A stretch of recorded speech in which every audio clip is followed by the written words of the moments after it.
Ladies and gentlemen, your favorite white colonizer, Tall, the traveling clack, coming to you live from Israel, the Holy Land. We're taking a look at a clip from Joe Rogan today. 30,000 innocent civilians in response to something that killed 1,200 innocent civilians, and you're continuing to bomb an area into oblivion. Whoa. That is at least the steps of genocide, or a form of genocide. So when you say 30,000 civilians, it's not 30,000 civilians that have been killed, though. How many thousands have been killed? So according to Gaza Health Ministry, which is run by Hamas, the number they have is 32,000, but they don't distinguish between Hamas and civilians. How many members of Hamas are there? 40,000, something like that. I don't think the number is known, but it's tens of thousands. So Hamas says 32,000 people have been killed, civilians and soldiers. Israel says 13,000 soldiers have been killed by Israel. So let's not doubt either number. They could both be inflated. But if both of those numbers are accurate, which they may or may not be, that would be 13,000 soldiers killed, 19,000 civilians killed, which for urban combat in the Middle East is a very normal ratio. It's very distinct from genocide, because genocide is when you're trying to maximize civilian casualties. I think Israel, however imperfectly, is doing the opposite. They're trying to minimize civilian casualties. That's interesting. This is the way I would put it, succinctly. If you ask the question, what is unique about this war? What is different about this war than all other wars? It's not the civilian death toll. The ratio of combatants to civilians is, I think it's better than the American armies was when we got ISIS out of Mosul.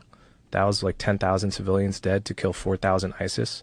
This is 19,000 civilians dead to kill 13,000. What's unique about this war, unlike every other war that I could think of, is you have an army in Hamas that has perfected the art of embedding itself and meshing itself with civilians so that you cannot hit them without hitting the people around them. Other armies have done this, but none have perfected it to the extent that Hamas has. Right. And yes, I agree with all of the absolute tragedy and suffering of the Palestinian people, but what creates that is the way Hamas fights. And either we can say one of two things. We can either say Israel doesn't have a clean shot and they have to let Hamas get away with it because it's too much to bear. But then we are essentially creating a situation where terrorists have found the perfect solution, which is that you can cross the border, go house to house slaughtering your enemies, and then hide behind your own people and they can do nothing about it. It's a perfect strategy. Can we live in a world where we allow that to be an acceptable strategy? I don't think so. And it's very... What do you think? What do you think based on what you see from the international community? You tell me real quick. Watching this video, leave a comment about it right now. I'm being serious. I'm not joking. What do you think? What do you think? Or is it only Israel that has to care about that? I don't think so. And it's very ugly to watch. It's heartbreaking, and I completely understand why people don't think the way I think when they see the videos. I completely get it. But I don't think we can actually live in a world where that's allowed to be a strategy. I appreciate your perspective. I see what you're saying. You clearly know more about it than I do. Oh, Joe. I appreciate Joe when he admits he's wrong. Hey, here's the thing. I think the average Joe thinks the situation in Gaza is way worse than it actually is because of how much the mainstream media has made no distinction. Like, to give props to Hamas, I don't give them props often. To give them props to Hamas, the fact that they were able to throw Yahya Sinwar, their leader who planned October 7th, into the list of babies and women that were killed on during the war in Gaza, and the mainstream media has parroted that talking point, is mind-blowing. Don't you think for a moment that imagine if ISIS, okay? Imagine if ISIS, their leader, what was his name? Al-Baghdadi something? Imagine if they threw him in the list of civilians killed, and the mainstream media repeated that point with making no distinction. Imagine for a moment. People would be going ballistic. What the hell, CNN? What the hell, Fox News? What the hell, ABC? The leader of the terrorist group is in your list of civilians killed. What? You lost all credibility. But when it comes to Israel, when it comes to Hamas, when it comes to Gaza, that is a legitimate journalistic strategy. It is absolutely fine to make zero distinction between a combatant of Hamas, somebody affiliated with the terrorist group, and an innocent civilian. It's absolutely fine. It is the only conflict on planet Earth where you can scream genocide day one of the conflict. where you can say open air prison while having Knafe and Lamborghinis and pools and mansions day one. It's the only conflict in the world.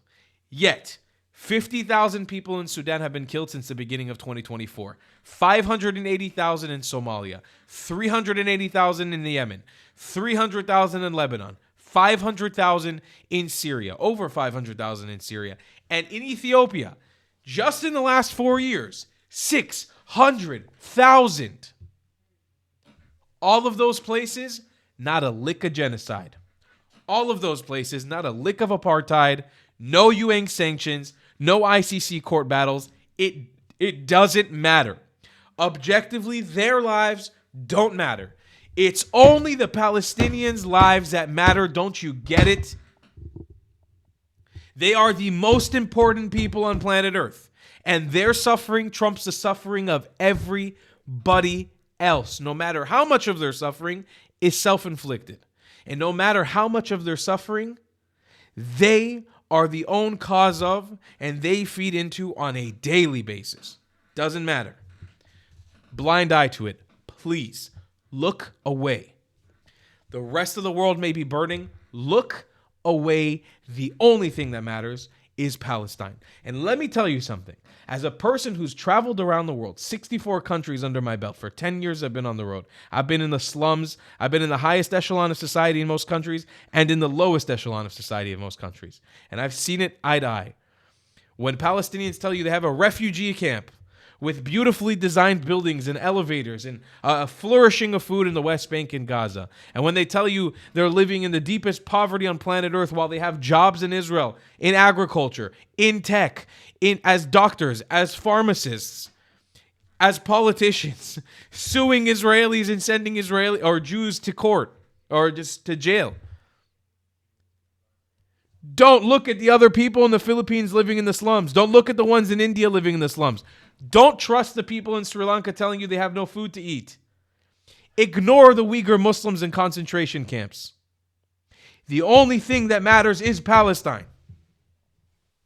The only people that matter are the Gazans, no matter how much they keep fucking up. Remember that, my friends.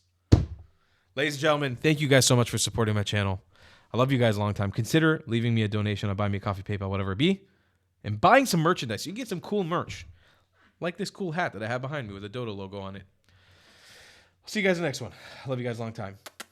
If you believe in my content and want to support me, just know your help is needed. There's a bunch of great ways to support me, being PayPal, Buy Me a Coffee, or joining my Patreon community down below. Patreon is the best way to support my channel, and you'll get a bunch of cool perks depending on what tier you join. Another great way to support me is by buying my merchandise on thetravelingclat.com. I regularly drop new merch designs like this beautiful hat or this amazing shirt, where you can support the channel and get something cool for yourself. I also have an amazing Discord community with people from all over the world. Thank you so much for your support.